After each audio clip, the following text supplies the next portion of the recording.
Magandang araw mga kakambing, napakabilis. Nag-post ako ng nung nakaraang 2 araw at ito, nabili na nga ang kambing natin na si Robin. So sa halagang 5.5k.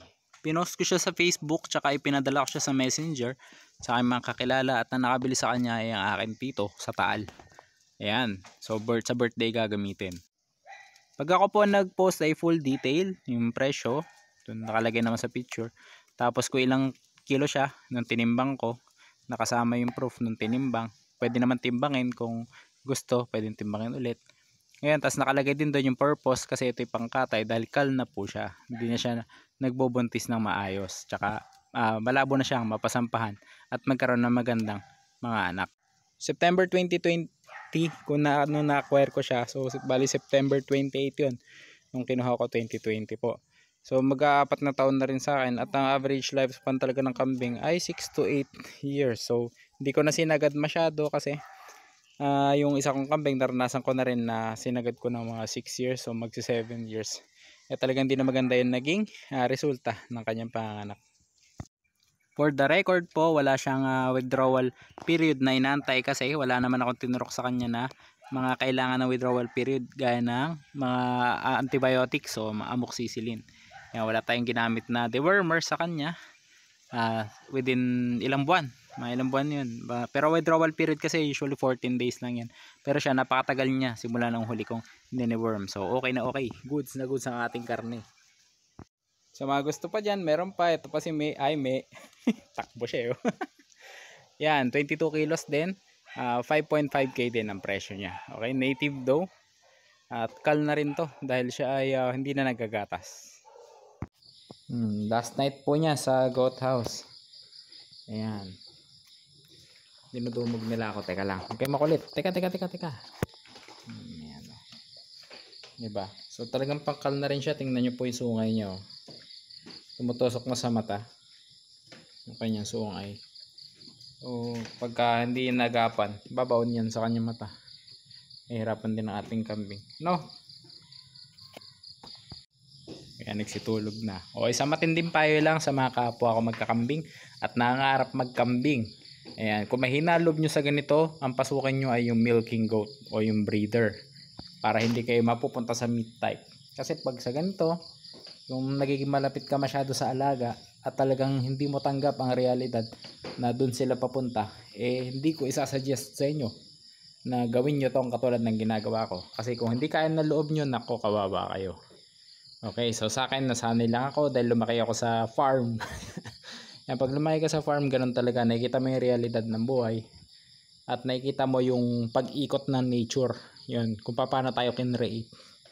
So tanggapin mo yun na ganun dahil gumagalaw tayo sa mundo kung saan merong food chain na tinatawag at mapalad tayo kasi nilikha tayo na nandun tayo sa taas ng food chain, di ba? 2,000 years later. Ito na, kasama natin si Kuya Balantik at siya nagkatay dito sa ating kambing. Ako po yung naggilit para kasi akin namang alaga. Tapos siya na po nag-process na karne. Binundihan tapos binalahibuhan. Binuhusan niya ng mainit na tubig kaya malambot yung balahibo at madaling tanggalin.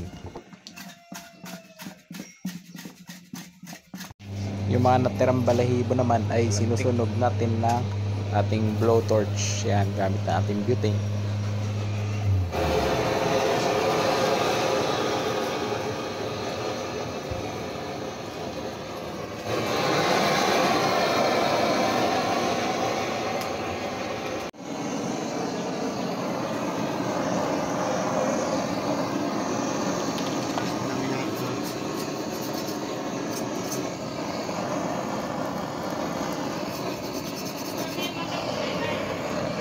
Katapos ay pwede na ihiwalay ang ulo at balat, pati yung kanyang mga paa.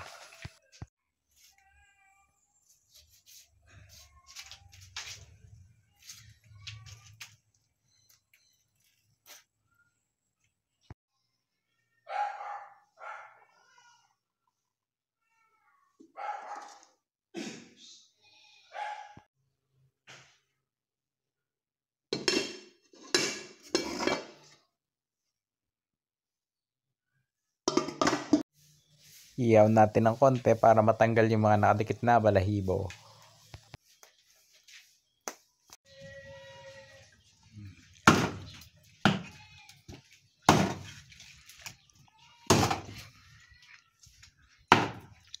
Liter yun ito.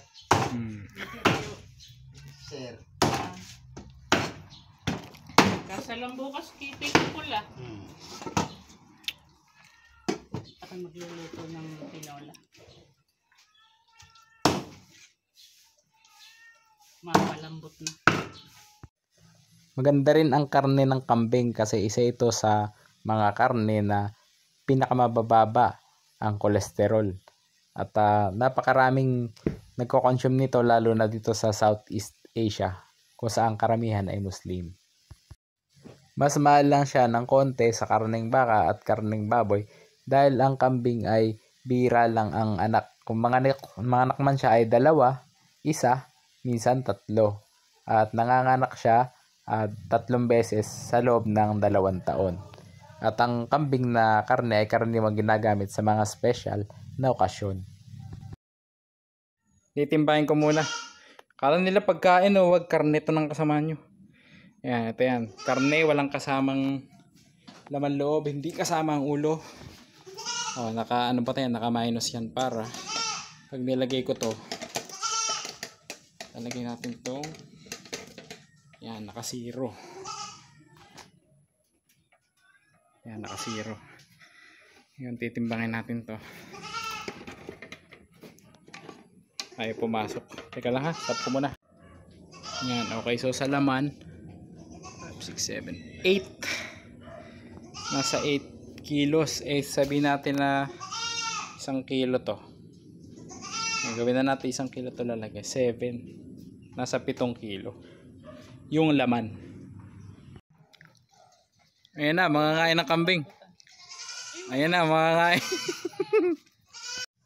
May bonus pa tayong santol. Tagalog na santol.